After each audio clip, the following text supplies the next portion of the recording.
Olá, terceiro ano. Você ouviu a história do Chapeuzinho Vermelho dos irmãos Grimm? Agora você vai ouvir novamente, porém com uma pequena diferença.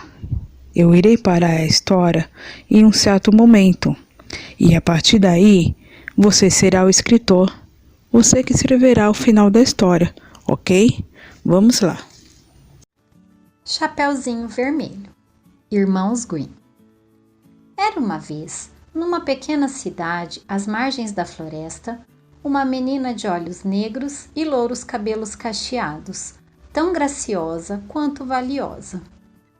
Um dia, com um retalho de tecido vermelho, sua mãe costurou para ela uma curta capa com capuz. Ficou uma belezinha, combinando muito bem com os cabelos louros e os olhos negros da menina. Daquele dia em diante, a menina não quis mais saber de vestir outra roupa senão aquela, e com o tempo, os moradores da vila passaram a chamá-la de Chapeuzinho Vermelho. Além da mãe, Chapeuzinho Vermelho só tinha uma avó bem velhinha que nem conseguia mais sair de casa. Morava numa casinha no interior da mata. De vez em quando, ia lá visitá-la com sua mãe e sempre levavam alguns mantimentos. Um dia, a mãe da menina preparou algumas broas, das quais a avó gostava muito, mas quando acabou de assar os quitutes, estava tão cansada que não tinha mais ânimo para andar pela floresta e levá-las para a velhinha. Então chamou a filha. Chapeuzinho Vermelho, vá levar estas broinhas para a vovó. Ela gosta muito. Disseram-me que há alguns dias ela não passa bem e com certeza não tem vontade de cozinhar. Vou agora mesmo, mamãe. Tome cuidado. Não pare para conversar com ninguém e vá direitinho, sem desviar do caminho. Há muitos perigos na floresta. Tomarei cuidado, mamãe, não se preocupe. A mãe arrumou as broas em um cesto e colocou também um pote de geleia e um tablete de manteiga.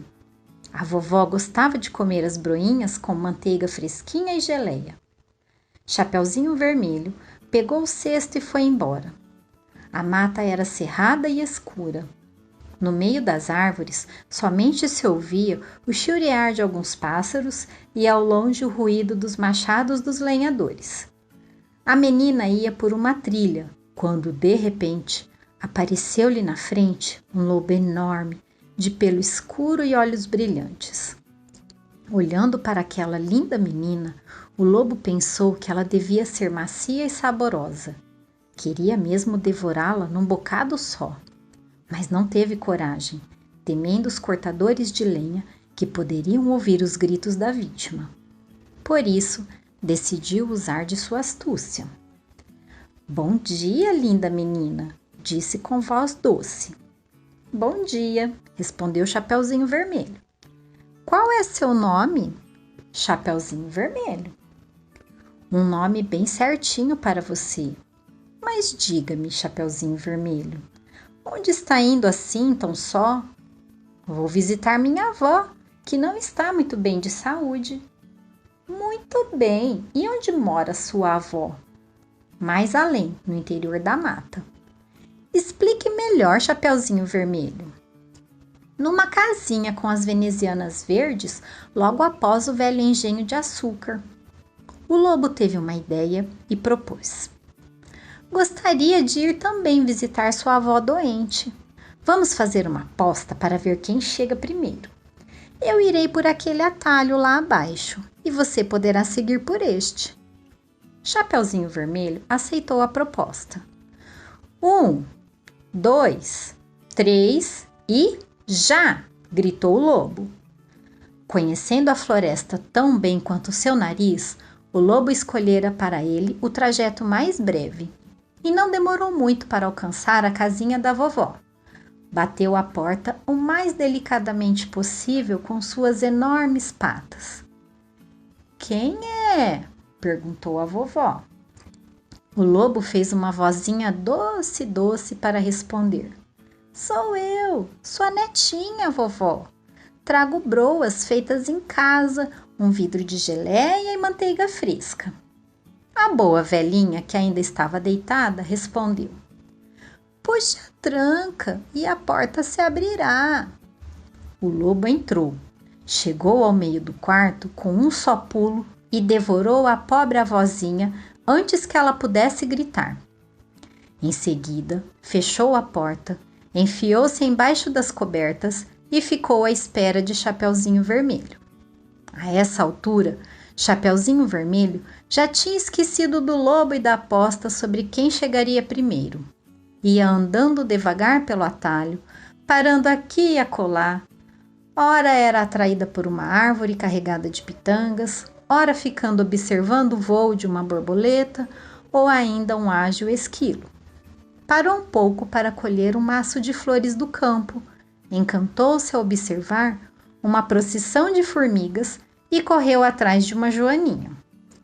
Finalmente, chegou à casa da vovó e bateu de leve na porta. Quem está aí?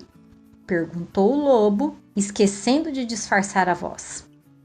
Chapeuzinho Vermelho se espantou um pouco com a voz rouca, mas pensou que fosse porque a vovó ainda estava gripada.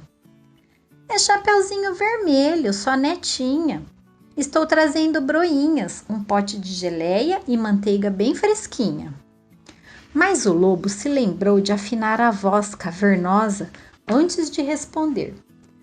Puxe o trinco e a porta se abrirá. Chapeuzinho Vermelho puxou o trinco e abriu a porta. O lobo estava escondido embaixo das cobertas, só deixando aparecer a touca que a vovó usava para dormir. Coloque as broinhas, a geleia e a manteiga no guarda-comida, minha querida netinha, e venha aqui até a minha cama. Tenho muito frio e você me ajudará a me aquecer um pouquinho. Chapeuzinho Vermelho obedeceu e se enfiou embaixo das cobertas, mas estranhou o aspecto da avó. Antes de tudo, estava muito peluda. Seria efeito da doença? E foi reparando. Oh, vovozinha, que braços longos você tem! São para abraçá-la melhor, minha querida menina. Oh, vovozinha, que olhos grandes você tem! São para enxergar também no escuro, minha menina. Oh, vovozinha, que orelhas compridas você tem! São para ouvir tudo, queridinha. Oh, vovozinha, que boca enorme você tem! É para engolir você melhor! Assim dizendo, o lobo mau deu um pulo e, num movimento só, comeu a pobre Chapeuzinho Vermelho. Agora eu estou realmente satisfeito, resmungou o lobo. Estou até com vontade de tirar uma soneca antes de retomar meu caminho. Voltou a se enfiar embaixo das cobertas, bem quentinho, fechou os olhos e, depois de alguns minutos, já roncava. E como roncava! Uma britadeira teria feito menos barulho. Algumas horas mais tarde, um caçador passou em frente à casa da vovó, ouviu o barulho e pensou: olha só como a velhinha ronca! Estará passando mal? Vou dar uma espiada. Abriu a porta, chegou perto da cama e quem ele viu? O lobo, que dormia como uma pedra, com uma enorme barriga parecendo um grande balão. O caçador ficou bem satisfeito. Há muito tempo estava procurando esse lobo, que já matara muitas ovelhas e cordeirinhos. Afinal, você está aqui, velho malandro. Sua carreira terminou. Já vai ver. Enfiou os cartuchos na espingarda e estava pronto para atirar. Mas então, pareceu que a barriga do lobo estava se mexendo e pensou: aposto que este danado comeu a vovó, sem nem ter o trabalho de mastigá-la. Se foi isso, talvez eu ainda possa salvá-la. Guardou a espingarda, pegou a tesoura e, bem devagar, bem de leve, começou a cortar a barriga do lobo ainda adormecido. Na primeira tesourada, Agora é com vocês, meus amores. Vocês irão pegar um lápis, borracha e uma folha. Pode ser uma folha do caderno mesmo. E a partir de agora, vocês irão continuar a história, ok? Lembre-se de contar a história até o final, tá? A partir do momento que vocês pararam de ouvir. Após ficar pronto, tirem uma foto e enviem para mim aqui pelo WhatsApp mesmo, ok? Beijos, boa atividade.